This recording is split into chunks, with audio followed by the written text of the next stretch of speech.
জাহান্নামী চেহারা নিয়ে সামনে আইছে। জুনাইদ বাগদাদি বলতেছেন, ভাই রে তোমার চেহারা এত বিভৎস কেন? কই হুজুর আমি জাহান্নামের আগুনে কবরে জ্বলতেছি। জুনাইদ বাগদাদি কয়, তুমি কোন এলাকার? কয় আপনার এলাকার। আমার অনেক আগে মরণ হইছে, কিন্তু আমার কবরে আযাব। আমি আপনার কাছে একটা সাহায্যের জন্য আইছি। আল্লাহ আমারে জানাইছে দুনিয়াতে আমি আমার একটা মেয়ে রাইখা আইছি, আমার মেয়েটাই যদি আমার নামে দান সদকা করি, আল্লাহ এই উসিলায় আমার কবরের আযাব মাফ করে দিব। জুনাইদ বাগদাদি কই মেয়েটার ঠিকানা দাও। ঠিকানা ঘুমের মধ্যে তিনি ঠিকানা লইছেন। লইয়া জুনাইদ বাগদাদি ঘুম থেকে উইটা মেয়েটার সন্ধানে বের হলেন। মানুষকে বলতেছেন মেয়েটা কোথায়? মানুষেরা কয় হুজুর এই মেয়েটার চরিত্র খারাপ, ওর কাছে যায়েন না। জুনাইদ বাগদাদি কই বাবা রে যাওন লাগবই, কারণ একটা খবর আছে তার। যা দেখলেন নদীর ঘাটে গোসল করে। জুনাইদ বাগদাদি যায় দাঁড়ায় রইলেন। মহিলা গোসল থেকে উঠছে, মেয়েটা ওইটা কই মৌলবি কি চাও? জুনাইদ বাগদাদি কয় মারে আমি কিছু চাইতে আসি নাই, আমি একটা খবর দিতে এসেছি। কয় কার খবর? কয় তোমার আব্বার খবর। মেয়েটা কয় আমার আব্বার আবার কার খবর? বাপ তো কত আগে মইরা কবরে পৌঁছে গেছে। দিলের ভিতরে তার মহব্বত নাই, আল্লাহর ভালোবাসা নাই, আখিরাতের ভয় নাই। জুনাইদ বাগদাদি কয় মা তোমার বাবা কবরের ভিতরে আযাবের মধ্যে আছে। স্বপ্ন যুগে আমার সাথে দেখা হইছে, চেহারাটা অত্যন্ত বিমর্ষ, আযাব আগুনে ফুরতে ফুরতে কয়লার মতো হয়ে গেছে। আল্লাহ জানাইছে তুমি যদি তার জন্য একটু দান সদকা করো রে মা, আল্লাহ তার কবরের আযাবটা মাফ করে দিব। আমি এই সংবাদটা তোমার কাছে জানাইতে আইছি। সন্তান যদি দুনিয়াতে নেককার বানায় যাও, আলেম বানায় যাও, কোরআন শিখায় যাও, পর্দার ভিতরে সন্তানরে রাখার চেষ্টা করো রে যুবক। দুনিয়া থেকে একদিন বিদায়ের পর সন্তানের নেক আমলের অংশ বাপ মা কবরে যায় পাইব। আর যদি সন্তান বক্কার হয়, দিন শিখাও না, কোরআন শিখাও না, আখিরাত বুঝাও না, যত অন্যায় করবো অন্যায় কাজের একটা অংশ কবরে তার বাপ মায় পাইব। আমার নিজের চোখে দেখা সন্তান যদি দিনদার হয়, আল্লাহওয়ালা হয়, বাবার কবরের পাশে গিয়া কোরআন পড়ে, কিন্তু সন্তান যদি দিন না বুঝে কবরের পাশ দিয়া গান গাইয়াও জায়গা, দিলের ভিতরে একটু ভয় লাগে না? কেমন সন্তান বানায় দিতেছে একটু চিন্তা করে দেখো। জুনাইদ বাগদাদি কয় মা দেও না বাবার নামে একটু সদকা, আল্লাহ বাবার কবরের আযাবটা মাফ করব।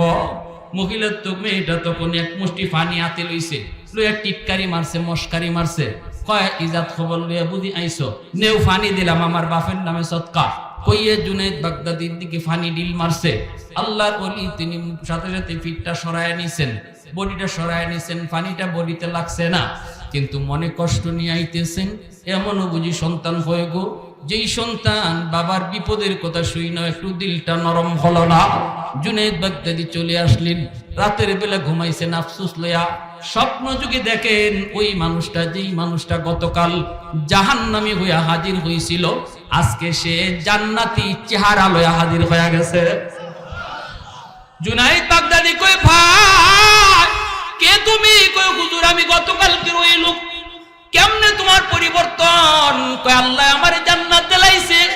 জুনাইদ বাগদাদি কয় কেমনে কি হলো? তোমার মেয়ে তো কিছুই করে নাই, বরং ঠাট্টা করলো, মজাক করলো।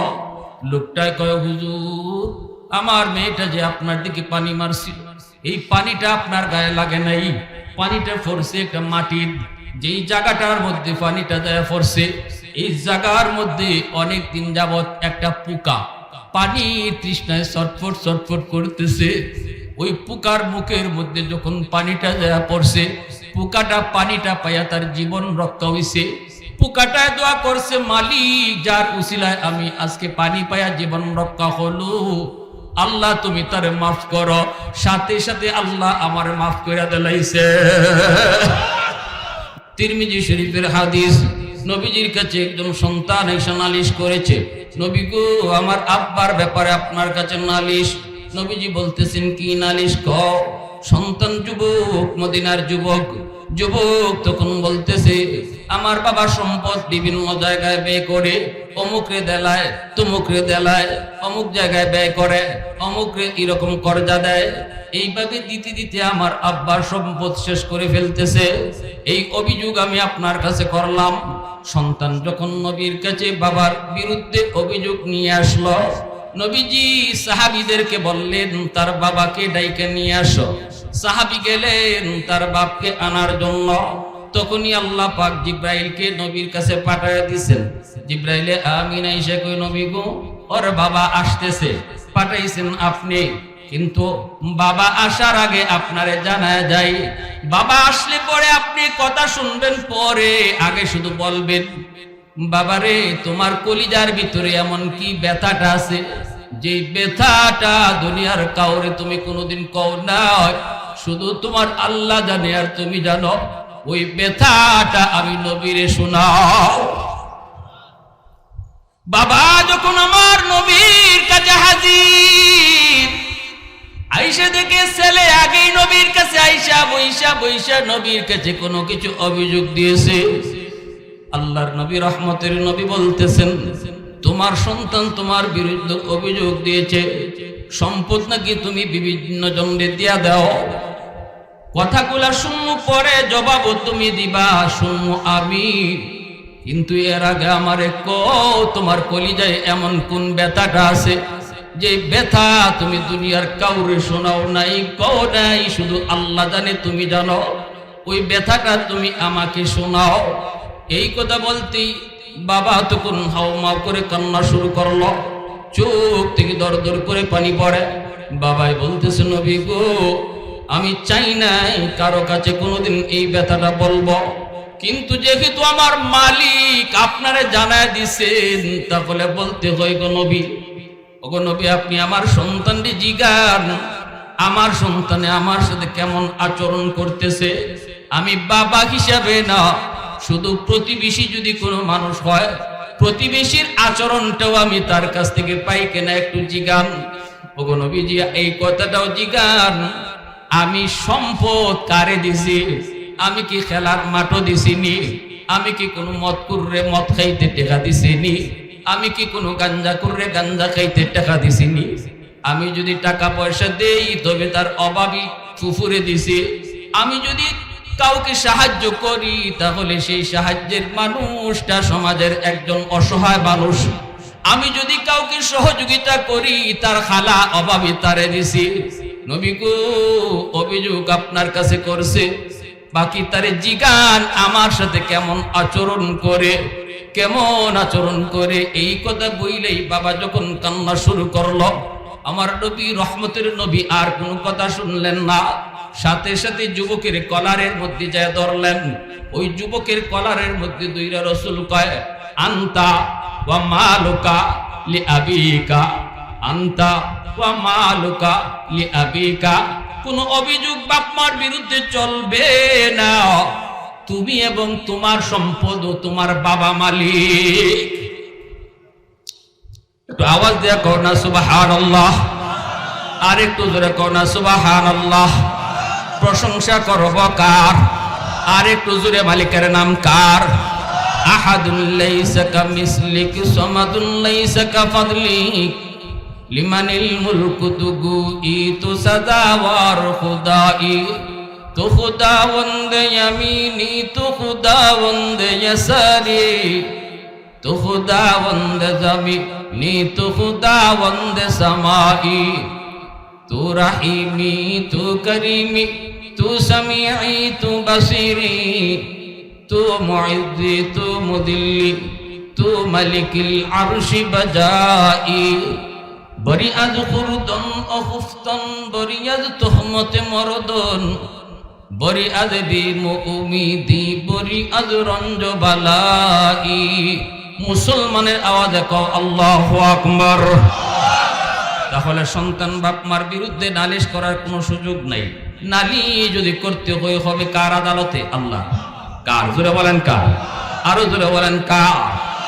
দুনিয়ার জমিনে কোনো সন্তান বাপ মার সাথে খারাপ আচরণ করার কোনো সুযোগ ইসলামে দেয় নাই। কোনো সুযোগ ইসলামে দেয় নাই। সাহাবী আয়েশা কই নবী গো, ওগো নবীজি, আমার মা আমাকে শিশুকালে যেই আমার সাথে আচরণ করছেন, আমার খেদমত যেইভাবে করছেন, এইভাবে বুড়া বয়সে আমার মারে আমিও এরকম খেদমত করতেছি। রাসূল বলতেছেন কি রকম একটু শোনাও। সাহাবী বলতেছেন যেমন আমি বিছানায় পইরা থাকতাম, মা আমাকে কুলে উঠে খাওয়াইতেন, কুলে তুলে তুলে খাওয়াইতেন। আজ আমিও আমার বুড়া মাকে নিজের হাতে তুলায় তুলায় খাওয়াই। ওগো নবীজি, আমি যদি বিছানায় প্রস্রাব পায়খানা করেছি, আমার মা কাউকে দিয়া পরিষ্কার করায় নাই, নিজের হাতে পরিষ্কার করেছি। আজ আমার মা বৃদ্ধা বিছানায় পড়ে আছেন, আমার মা যদি বিছানায় প্রস্রাব পায়খানা করে, আমিও আমার এই কামটা কাউরে দিয়ে করাই না, সন্তান হিসেবে নিজের হাতে করি। আল্লাহু আকবার। জোরে কও। গোসল বলেন, তেল বলেন, যত যা কিছু মা শিশুকালে করলো, শীতের দিনে মা আমাকে নিয়ে যেইভাবে সকালবেলা শীতের রোদে শুকাইতো, আজ আমি আমার মাকেও এরকম কোলে নিয়া শীতের দিনের সকালবেলা রোদ আমি পোহাই। অর্থাৎ কোনো দিক দিয়ে আমি কম না, মা যা করছে তাই করতেছি। ওগো নবীজি, এখন শুনতে মন চায় আমার বদলা হইছে নি, মার ঋণ শোধ হইছে নি। আল্লাহ নবী কে সম্ভব হয় নাই, আসমান জমিন এখনো তফাৎ। আল্লাহু আকবার। জোরে কর। সাহাবী জিজ্ঞেস করতে চান নবী গো, ওগো নবীজি কেন? আমি তো সমানে সমানে বদলা নিতেছি, সমানে সমানে খেদমত করতেছি, কেন হবে না? রাসূল বলতেছেন এক কারণে হবে না। কারণটা হলো যেদিন তোমার মা তোমার প্রস্রাব পায়খানা নিজের হাতে পরিষ্কার করেছে, ওই দিন তোমার মার মনের মধ্যে একটা দোয়া ছিল, দোয়া হাতে ছিল তোমার পায়খানা, কিন্তু দিলের ভিতরে ছিল আনন্দ আর কইতেছিল আল্লাহ আমার মানিক রে তুমি লম্বা হায়াত দিও, আল্লাহ আমার সন্তান রে তুমি ওলি বানায়ো, আমার সন্তান রে তুমি দরবেশ বানায়ো। লম্বা লম্বা হায়াতের দোয়া ছিল সেই দিন তোমার মার অন্তরে। আজকে তুমি মার খেদমত ঠিকই করো, পায়খানা পরিষ্কার করো ঠিক, কিন্তু মার লম্বা হায়াতের দোয়া নাই। তোমার মনের ভিতরে হলো এই কষ্ট আর কয়দিন করব, কয়দিনই মা আর দুনিয়াতে বাঁচবে, কিছুদিনের ভিতরে হয়তো মা চলে যাবে। তোমার দিলের ভিতরে হলো মা দুনিয়া থেকে তাড়াতাড়ি বিদায় হওয়ার, আর তোমার মার কলিজায় ছিল তোমার লম্বা হায়াতের দোয়া। যার কারণে দুই খেদমতের ভিতরে আকাশ পাতাল তফাৎ হয়ে গেছে, আকাশ পাতাল তফাৎ হয়ে গেছে। বাইরা বন্ধুরা জন্য বলতেছিলাম রে যুবক, আমার নবী রহমতের নবী পরিষ্কার জানাই দিয়েছেন রাদার রব্বি ফি রাদাল ওয়ালিদাইন ওয়া সাখাতুর রব্বি ফি সাখাতিল ওয়ালিদাইন। যেই সন্তানের উপরে তার বাপ মা রাজি, তার উপরে আল্লাহ রাজি। যেই সন্তানের উপরে বাপ মা নারাজ, আল্লাহ তার উপরে নারাজ। বাপ মারে খুশি কইরা আল্লাহরে খুশি করতে হয়, বাপ মারে নারাজ কইরা আল্লাহরে কখনো খুশি করা যায়? আওয়াজ আসতে কেন, জোরে বলেন। তাম দুনিয়ার সমস্ত মানুষ তোমার উপরে খুশি, চেয়ারম্যান খুশি, মেম্বার খুশি, সমাজের সব মানুষ খুশি, কিন্তু মা নারাজ, বাবা নারাজ। আল্লাহ নবী রহমতের নবী বলেন তাম দুনিয়ার সব মানুষ যদিও তোমার উপরে খুশি থাকে, বাপ মা যদি খুশি না থাকে, আল্লাহ তোমার উপরে খুশি না, আল্লাহ তোমার উপরে নারাজ। অতএব আল্লাহকে যদি খুশি করতে হয়, তাহলে বাপ মারে খুশি করার মাধ্যমেই আল্লাহরে খুশি করতে হয়। বাপ মা খুশি থাকলে দুনিয়ার এক নম্বর ফায়দা, দুনিয়ার হায়াতের ভিতরে আল্লাহ তোমার বরকত বাড়ায় দিবে। কাটা ফরবার কথা তোমার মাথার উপরে। বাপ মার দোয়া যদি পিছনে থাকে, এ যুবক একটু দিলটা নরম করে শোনো। এক নম্বর ফায়দা হলো হায়াতের ভিতরে আল্লাহ বরকত বাড়ায় দিবে। বিপদ ছিল তোমার অ্যাক্সিডেন্ট হইয়া ফাও ভাঙত, পিছনে যদি মার দোয়া বাবার দোয়া থাকে রে যুবক, আল্লাহ পাক কুদরতি ভাবে তোমার অ্যাক্সিডেন্ট থেকে বাঁচাইয়া দিব। ব্যবসার ভিতরে বরকত, রিজিকের ভিতরে বরকত। যদি মা বাবা পিছনে দোয়া থাকে আল্লাহ পাক তোমার রিজিকে বরকত বাড়ায় দিবে। আর যদি বাপ মার দোয়া না থাকে, ব্যবসা তুমি অনেক বড় করতে পারো, বরকত তুমি পাইবা না। কিন্তু বাপ মার দোয়া যদি থাকে তাহলে অল্প রুজির মধ্যে আল্লাহ বরকত বাড়ায় দিব। মূসা নবী একদিন আল্লাহরে ডাক দিয়া কয়, আল্লাহ বন্ধু জান্নাতে কে হইব একটু দেখতে মন চায়, জান্নাতে আমার বন্ধু কেডা হইব? আল্লাহ পাক কয়, অমুক এলাকার বাজারে যাও, যায় দেখবা একজন কসাই গোশত বিক্রি করে রে মূসা, ওই গোশত বিক্রেতা কসাই হলো জান্নাতে তোমার বন্ধু।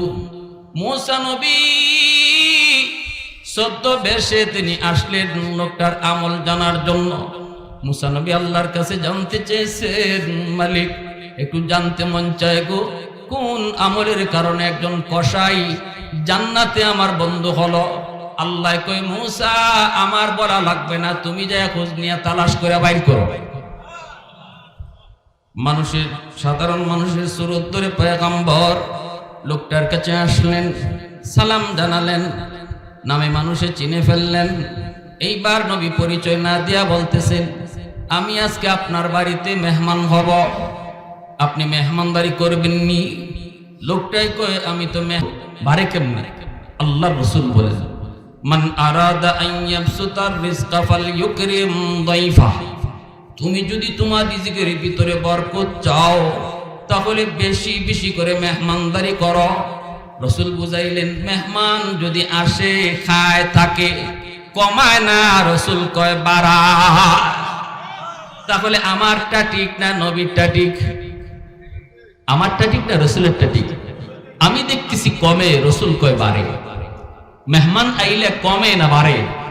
বাড়ে। ওই লোকটারে নিয়ে মূসা নবী তার বাড়িতে গেলেন, যায় দেখেন লোকটা ঘরে ঢুকছে, হাতের মধ্যে যে খাবার নিয়ে ঢুকছে, এই খাবারটা লইয়া বউর রুমেও গেল না, সন্তানের কাছেও গেল না। একটা ছোট্ট যে ঘরটা আছে এই ঘরটার ভিতরে যে ঢুকলো, ঢুককেই পালঙের মধ্যে একটা কবুতরের বাচ্চার মতো একজন বুড়া মহিলা বিছনাত ফিরে রইছে। গিয়া ওই মা কইয়া জড়ায়া দইরা কুলের মধ্যে তুলিয়া হাতের যে খাওয়ান ছিল এই খাওয়ানটা তুলাইয়া তুলাইয়া মারে খাওয়াইতেছে। মূসা আলাইহিস সালাম দেখতেছেন ছোট ছোট দুইটা বাচ্চা সারা দিন যাবত কিছু খায় নাই। বাবার দুই পাশে আইসা বাবার কোমরে ধইরা কইতেছে, আব্বু পেটের ক্ষুধায় আর বাঁচি না গো, ও বাবা তাড়াতাড়ি খানা দাও। কিন্তু বাবা সন্তানের মাথার মধ্যে হাত বুলাইয়া কয়, বাজান রে একটু সবর করো, আগে তোমাদের দাদুরে আমি খানা খাওয়ায়া নেই। কলিজার টুকরা সন্তান বাবার পায়ে পইরা ক্ষুধা যন্ত্রণায় কাঁদে, এরপরও সন্তান রে খানা দেয় না। মাথায় হাত বুলাইয়া বুঝ দিয়া কই, বাবা একটু ধৈর্য ধরো, আগে তোমার দাদুরে খানা খাওয়ায় নেই। মারে খানা খাওয়াইতেছে আর বাচ্চাগুলা বাবার পায়ের পাশে কইরা ক্ষুধার যন্ত্রণায় কান্দে। আজকে আমি আপনি বাজার থেকে খানা লইয়া গিয়া বোর কাছে আগে দেই, কিছু নিয়ে গেলে পরে সন্তানের হাতে আগে দেই, অথচ এই সন্তানের হাতে না দিয়া যদি মার হাতে আগে দিতাই রে যুবক, মা কিন্তু এই খানাটা নিজে খাইতো না, বরং তোমার সন্তান নেই আগে খাওয়াইতো। মায় কইতো আমার নাতি কইরে, মায় কইতো আমার নাতিন কইরে। দাদি কোনোদিন, দাদাই কোনোদিন নাতি নশা ফালায় খায় না। কিন্তু তুমি ভুল করেছো, ভুল করেছো। মার হাতে বাবার হাতে না দেওয়ার কারণে মার চোখ দিয়ে যদি এক ফোঁটা পানি বের হয়, মা যদি কষ্ট পায় কই, মালিক জীবনে যতদিন আমার স্বামী কোনো কিছু খানা নিয়ে আসছে আমার সন্তানের হাতেই আগে দিছে, সন্তান রে না ফলে কোনো খানা খাইছি না। কমলা যদি কোনোদিন নিয়ে আসছেন, এই কমলা চলে আমার সন্তান রে আগে খাওয়াইছি। আজকে আমার সন্তান শীতের দিনের কমলা নিয়ে আয়, এই কমলা বউর হাতে দেয়, বউয়ে বাচ্চা নিয়ে খায়। অথচ আমরা পুরা দুইটা মানুষ, একটা কমলা দিল না, কমলার গ্রানটা শুধু নাকে আসলো গো। আমার সন্তান তো আমার হাতেও দিতে পারতো, আমি তো কমলাটা সুলে সুলে আমার নাতিনো সারে দিতাম। এই কথা কয়া যদি চোখের এক ফোঁটা পানি ফালায় দেয় রে যুবক, এই পানির ফোঁটাটা জমিন বরদাস্ত করে না। এই পানির ফোঁটাটা আল্লাহর আদালতের ফাইলে গিয়া জমা হয়ে যায়। দুনিয়ার মামলা বড় সহজ, আল্লাহর আদালতের মামলা বড় কঠিন। দুনিয়ার আদালতের জজকে টাকা দিয়া ম্যানেজ করা যায়, দুনিয়ার আদালতে উকিল ধরা যায়, দুনিয়ার আদালতে মামলা নিজের পক্ষে নেওয়া যায়, দুনিয়ার আদালতে এমপি দিয়া ফোন দেওয়ানো যায়, দুনিয়ার আদালতে মন্ত্রী দিয়া ফোন দেওয়ানো যায়। কিন্তু আল্লাহর আদালতে যদি বাপ মার কোনো মামলা থাকে সন্তানের বিরুদ্ধে, ওই আদালতে আল্লাহকে ম্যানেজ করার মতো ক্ষমতা পৃথিবীর কারো আসেনি। আওয়াজ দিয়ে কারো আসেনি। এজন্য মুসা আলাইহিস সালাম তিনি দেখতেছেন ওই লোকটা যায় সন্তানকে আগে দিল না, বউয়ের হাতেও কানা দিল না। অথচ বউ সারাদিন উপাস, সন্তানও সারাদিনের উপাস, মাকে আগে খানা খাওয়াইতেছে। মুসা আলাইহিস সালাম তখন দেখতেছেন আর মনে মনে কই মালিক পেয়ে গেছি, কোন আমলের কারণে আমার এই ভাইটা জান্নাতেও আমার বন্ধু হবে। আল্লাহর পয়গম্বর কয় মালিক পাইলাম তো পাইলাম, বীর করে মায় যেন কি কয়। মুসা নবী কয় ভাইরে তোমার আম্মা দুইটা দোয়া করছে আমার মনে হয়, কিন্তু বুঝি নাই। তুমি যখন তুলে খাওয়াও তখন আমি শুনতে পেয়েছি কানে কানে কি যেন বীর করে একটু কইল। ছেলেটায় কয় আমার আম্মা সব সময় দুইটা দোয়া করে, একটা দোয়া দুনিয়াতে কবুল হয়ে গেছে, আমি নিজের চোখে মার দোয়া কবুল হয়েছে পাওয়া গেছি। এই দোয়াটা হলো মায় কয় আল্লাহ আমার সন্তান ছোট ব্যবসা করে হালাল ভাবে চলার চেষ্টা করে, মালিক ওই ছোট্ট ব্যবসাটার ভিতরে তুমি বরকত বাড়ায় দিও। আমার সন্তানরে তুমি কোনোদিন কারো কাছে হাত পাতাইও না, আমার সন্তানরে কোনোদিন ছোট কইরো না, ইজ্জতের জীবন দান কইরো। আমি পেয়ে গেছি হুজুর, আমি ব্যবসা করি ছোট, কিন্তু আল্লাহ আমার ইজ্জতের সাথে সম্মানের সাথে চালাইতেছে। কেউ আমার কাছে পাওনাদার নাই, বরং আমি পাইমু। এরপর আল্লাহ আমারে সুন্দরে সম্মানে চালাইতেছে। মার দোয়াটা দুনিয়াতে আমি একটা পায়া গেছি, আরেকটা দোয়া কবুল হবে কি হবে না আমি জানি না গো, এটা আমি জানি না। মুসা আলাইহিস সালাম বলতেছেন কি দোয়া একটু কও শুনি। কয় দ্বিতীয় দোয়াটাই করে আল্লাহ, মা কয় মালিক আমার সন্তান রে তুমি কিয়ামতের মাঠে জান্নাতে মুসা নবীর বন্ধু বানাইও। সুবহানাল্লাহ, আওয়াজ দিয়ে কইতে আল্লাহু আকবার। মুসলমানের আওয়াজে আল্লাহু আকবার, আরো জোরে আল্লাহু আকবার। একটু আল্লাহ নামের জিকিরটা মন থেকে করেন। আল্লাহ আল্লাহ আল্লাহ আল্লাহ।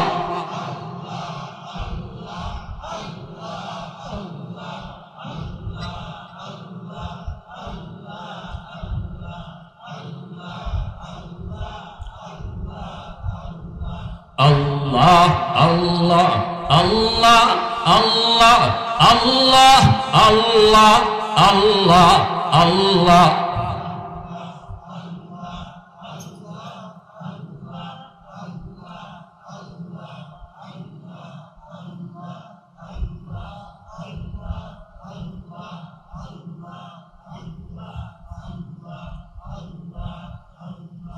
Allah Allah Allah Allah Allah Allah Allah Allah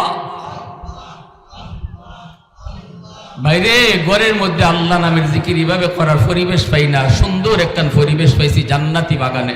একটু দিল থেকে আল্লাহরে ডাকেন, আল্লাহ আল্লাহ আল্লাহ আল্লাহ।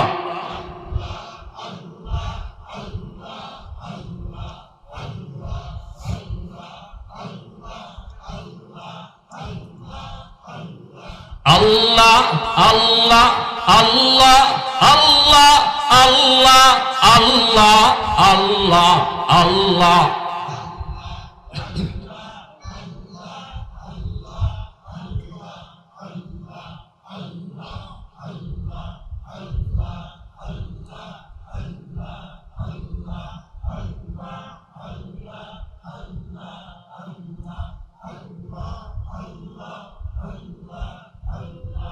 লা ইলাহা ইল্লাল্লাহু মুহাম্মাদুর রাসূলুল্লাহ। জোরে সোরে বলি সাল্লাল্লাহু আলাইহি ওয়াসাল্লাম। যেই মাত্র মুসা আলাইহিস সালাম শুনতে চাইলেন, কি এমন দ্বিতীয় দোয়া যেই দোয়াটা কবুল হবে কি হবে না তুমি জানো না? লোকটা কয়, হুজুর দ্বিতীয় দোয়াটা হলো মায়ে সবসময় কয়, আল্লাহ আমার মানিক রে তুমি জান্নাতে মুসা নবীর বন্ধু বানায় দিও। হুজুর আমি জানি না মা এটা কেমন করে হয় আর কেমনে সম্ভব। আমি একজন কসাই মানুষ, সাধারণ মানুষ, নবীর সাথে জান্নাতে আমার বন্ধুত্ব হবে আর নবীর বন্ধু হব। আমি জানি না কেন মা এই দোয়াটা করে, কেমনে এটা কবুল হবে। সাথে সাথে মুসা আলাইহিস সালাম আল্লাহ পাকের কুদরতি কদমে সিজদায় পড়ে গেলেন। মুসা নবী সিজদায় পড়ে কান্দে, যুবককে টান দিয়া বুকে নিয়া কই, যুবক আয় আমার বুকে আয়, আয় আমার বুকে আয়। তোমার মায়ের দ্বিতীয় দোয়াটাও আল্লাহর দরবারে কবুল হয়ে গেছে। আমি হলাম বনি ইসরাইলের পয়গম্বর, আমার নাম হলো মুসা। আমি মালিককে প্রশ্ন করেছিলাম, মালিক জান্নাতে আমার বন্ধু কে হবে, দেখতে মন চায়। আল্লাহ আমাকে তোমার ঠিকানায় পাঠিয়ে দিয়েছে। আমি আল্লাহর কাছে জানতে চেয়েছিলাম, মালিক একজন কসাই মানুষ কেমন করে জান্নাতে আমার বন্ধু হবে গো? আল্লাহ একটু কও না তার কি নেক আমল।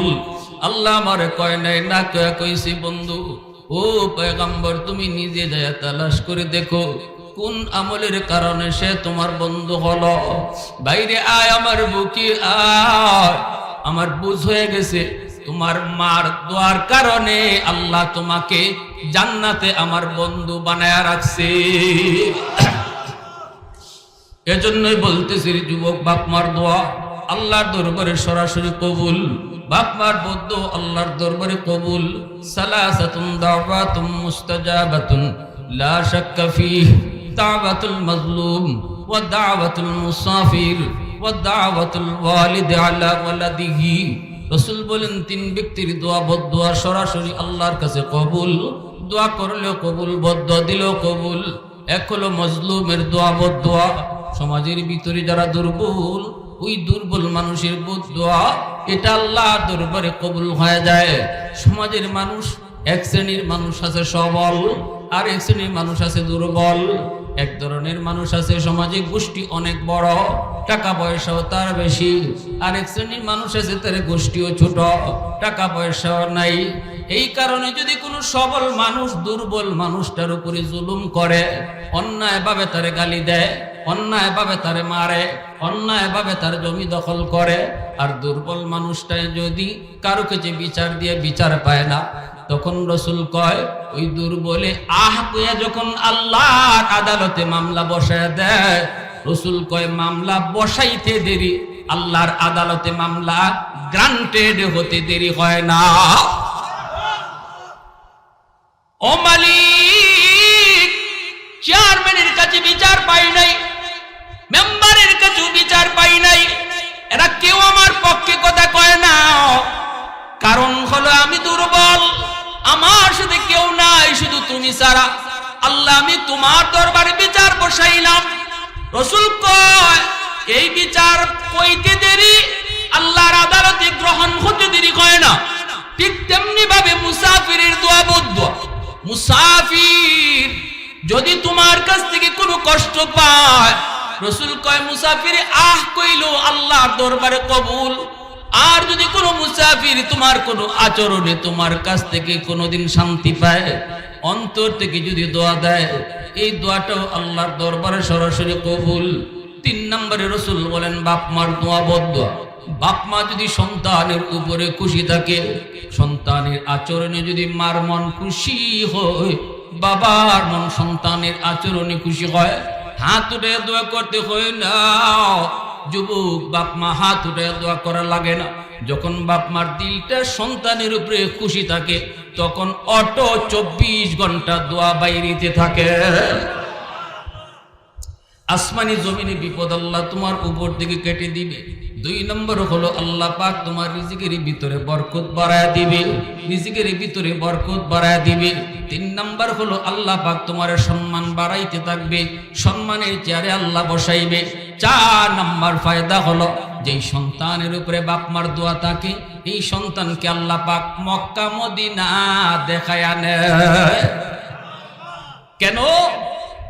কারণ হলো সন্তান যখন বাপ মার চেহারার দিকে নজর করে, রাসূল বলেন প্রতি নজরে নজরে কবুল হজের সওয়াব আল্লাহ দান করে। যখনই কবুল হজের সওয়াব পাইলা, মা মিন ওয়ালাদিন বারিন ইয়ানজুরু ইলা ওয়ালিদাইহি নাজরা রাহমাতিন ইল্লা কাতাবাল্লাহু লাহু বিকুল্লি নাজরাতিন হাজ্জাতাম মাবরুরা। লক্ষ টাকা ব্যয় করে হজ করলে হজ কবুল হবে কি হবে না কোনো গ্যারান্টি নাই। টাকা যদি হারাম হয় হজ কবুল হবে না, ঠিক না? নিয়ত যদি সহি না হয় হজ কবুল হবে না। আমার কারগুজারি একটা শুনেন, আমার মসজিদে এক মুসল্লি একদিন কয় হুজুর ঘটনা শুনছেন? আমি বললাম কি? কয় আমি আমার অ্যাকাউন্টে কিছু টাকা রাখছিলাম, কয়েক লাখ টাকা, বলে এই টাকাটা আরেকজনের অ্যাকাউন্টে গেছে, একটা নাম্বার ভুল হয়েছে।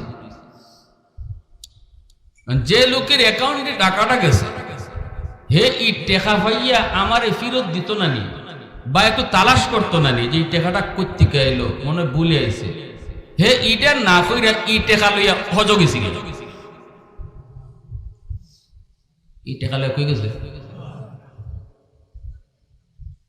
তখন হজ থেকে আওয়ার পরে আমি তারে জিগাইলাম, ভাই টাকাটা তো আমার ভুলে গেছে তোমার অ্যাকাউন্টে, তুমি এই টাকা দিয়া কি করছো?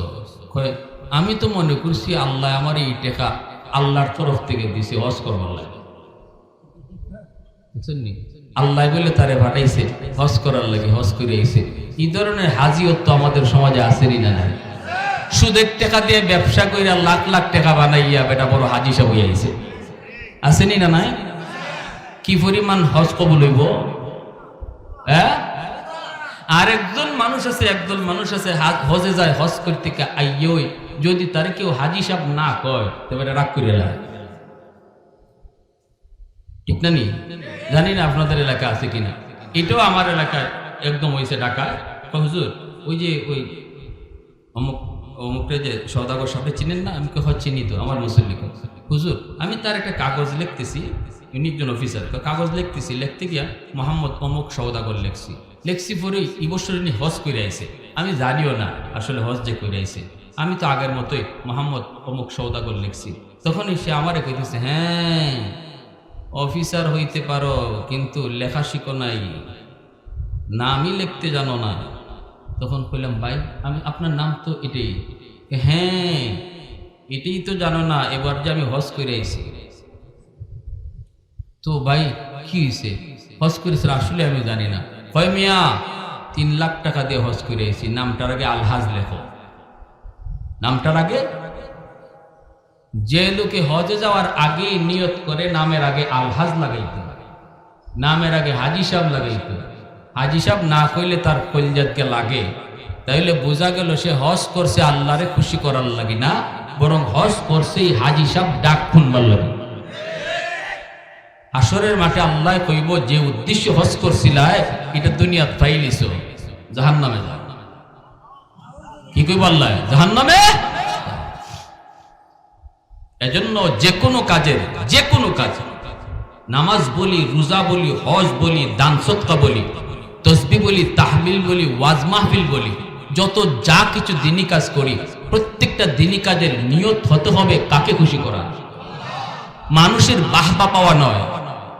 যদি খালি নিয়ত থাকে মানুষে কইব না বা করছে, আল্লাহ হাসরের মাঠে কইব যেটা চাইছিলাই এটা ভাই নিছ, মানুষে তোমারে কইছে হওয়ার মতোই, তখন জাহান্নামে যাও। নাই, আমি আল্লাহর কাছে কিছু নেই, আমার কাছে পাওয়ার কিছু নাই। আল্লাহ আমাদের সহি বুঝদান করো। সবাই বলি আমিন, আরো জোরে বলি আমিন। যুবকরা ওয়াজ মাহফিল করাইতেছো মানুষের কাছ থেকে বাহবা পাওয়ার জন্য না আল্লাহরে খুশি করার জন্য? আল্লাহরে খুশি করার জন্য। এখান থেকে একজন মানুষও যদি, একটা যুবকও যদি দিলটা নরম করে যায়, আল্লাহ জীবনে যা ভুল করছি ভুল, সব ভুল, আমার মারে কষ্ট দিছি, আজ রাতে আমি মার কাছে মাপ না চাইয়ে ঘুমাইতাম না, শুধু এই নিয়ত করে যায় আর মারেকে খুশি করে লায়। মাহফিল করানি সার্থক, আমরার আওয়াও সার্থক, আপনার আর বসাটাও সার্থক, ঠিক না? নিজের আর নতুবা কোটি টাকা খরচ করলায়, এখান দিয়ে শুনছে ওইখান দিয়ে গেছি গা, আর কইছে না বা লাখ লাখ মানুষ হয়েছে, মাহফিল হয়েছে, আল্লাহর কাছে জিরো। আল্লাহর কাছে কি? আল্লাহর কাছে কষ্ট হইতেছে আপনাদের? মনোযোগ কার কার আছে একটু হাত উঠে আল্লাহকে দেখান। আল্লাহ কবুল করো। সবাই বলে না। আমার ভাইরা বন্ধুরা, যুবক,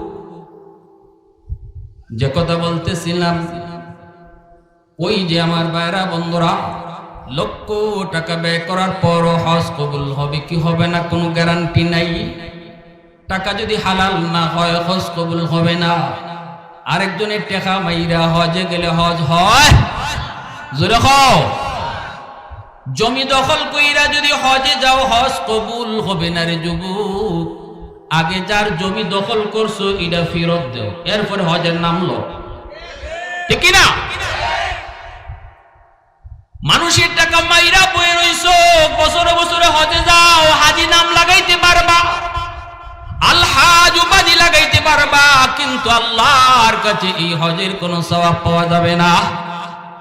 কিন্তু যদি রাসূল বলতেছে মা মিন বালাদিন বারিন ইয়ানজুরু ইলা ওয়ালিদাইহি নাজরা রাহমাতিন ইল্লা কাতাবাল্লাহু লাহু বিকুল্লি নাজরাতিন হাজ্জাতাম মাবরুরা। রাসূল বলতেছেন কোন সন্তান যদি মার দিকে বাবার দিকে মায়ার নজরে তাকায়, মার সাথে গল্প করে, বাবার সাথে সংসারে পরামর্শ করে, বাবা যদি কিছু কয় রাগ করে না, ধমক দেয়া কথা কয় না, মার সাথে চোখ লাল করে না। হে যুবক, একটু মনে কইরো, শিশুকালে তুমি আমিও এমন অসহায় ছিলাম, তোমার আমার পকেটে টাকা ছিল না, পকেটে টাকা ছিল বাবা। যতগুলা আবদার আমি তুমি করেছি সবগুলি আবদার বাবাই পূরণ করছে। কোনদিন বাবাই রাগ করে না, এই কথা ভাবে কয় নাই তোর খালি এটা লাগবো, এটা লাগবো, এটা লাগবো, এটা লাগবো, কত দিব, টাকা তো নাই, পকেট তো খালি, একবারও কয় না, ধমক দেয় না। বরং বাজারে গেলে পরি বাবা বাড়িতে আসার আগে যখন পকেটের দিকে তাকায় দেখে টাকা নাই, কিন্তু মনে মনে কই আমার সন্তান গেলে পরি তুই কই বাবু মজা আনছনি। তখন ওই দুঃখী বাবা, গরিব বাবা মানুষের কাছ থেকে ধার করে হলো, ঋণ করে হলো, দোকান থেকে বাকি হলো, তোমার আমার জন্য কিছু না কিছু লইয়া বাড়ি তাইতো। আজকে একটু চিন্তা করে দেখো, আজ তুমি রুজি করো, বাবার পকেট খালি। শিশুকালে তোমার ছিল পকেট খালি, বাবার পকেট গরম। ওই দিন বাবার আচরণ একটু খেয়াল কইরা আজকে বাপ মার সাথে তুমি এমন আচরণ কইরো। বাবা যদি কয় বাবা ওষুধ নাই, ধমক দিস না রে যুবক। মা যদি কয় বাবারে ফান নাই, ধমক দিস না রে বাবা। টকে টাকা পকেটে না থাকলেও বুঝ দিয়া কইও আম্মা আজকে আমার পকেটে টাকা কম, মা গো আজকে আনতে পারবো না, একটু বুঝ দিয়ে কইও, ধমক দিও না। বাবার যদি ওষুধ না থাকে ধমক দিস না। বুঝের মাধ্যমে বাবার কইও, বুঝের মাধ্যমে বাবার কইও। রসুল বলতেছে যখনই বাবার সাথে মার সাথে মায়ার নজরে নজরে কথা কইবা, যতবার নজর মার বাবার চেহারার দিকে তোমার পড়লো, ততবারই আল্লাহ পাক আমল নামায় কবুল হজের সওয়াব আল্লাহ উঠায় দিব। লক্ষ টাকা খরচ করে হজ কবুল হবে কি হবে না গ্যারান্টি নাই, কিন্তু মার সাথে বাবার সাথে ভালো আচরণ করো, মার দিকে মায়ের নজরে তাকায় কথা কইও, চোখ লাল করে না, বাবার দিকে চোখ লাল করে না, কিরিমিরি খায় না, রাগান্বিত হয়ে না, নরম নরম হয়ে কথা কও। রসুল কয় যতবার চাইছো ততবার আল্লাহ পাক তোমার আমল নামায় কবুল হজ উঠা দিব। সাহাবীরা নবীরে প্রশ্ন করেছিলেন, নবী গো, দিনে যদি 100 বার সন্তানে এইভাবে তাকায়, আল্লাহ কি দৈনিক 100টা হজের সওয়াব দিব? রসুল কয় আমার আল্লাহর ভান্ডার কম না, আমার আল্লাহর ভান্ডার ছোট না, 100 বার যদি নজর করে দৈনিক 100টা হজ আল্লাহ তারে দান করব। মুসলমানের আওয়াজ দেখো আল্লাহু আকবার, আরো জোরে আল্লাহু আকবার, আরো জোরে আল্লাহু আকবার। ভাইরা বন্ধুরা, এজন্য বলতেছিলাম রে যুবক, আমার রসুল মায়ের নবী রহমতের নবী কয় যদি বাপ মার দোয়া থাকে, ওই বাপ মার দোয়ার ওসিলায় একটা ফায়দা হলো আল্লাহ পাক দুনিয়াতে তারে হজ করাইব। কেন করাইব? কারণ বাপ মার নজরে নজরে কবুল হস্ত তার আমল নামায় উঠতেই রয়েছে। ফেরেশতারা তখন আল্লাহরে কইব, মালিক যার আমল নামায় এমনিতেই হজ উঠতে রয়েছে অসংখ্য, দুনিয়ার জমিনে তুমি তারে হজটা করায় দাও। ফেরেশতারা কইব, আল্লাহ এমনি তো তার আমল নামায় হজ উঠতে রয়েছে, অতএব বাস্তবেও তারে হজ করায় দাও।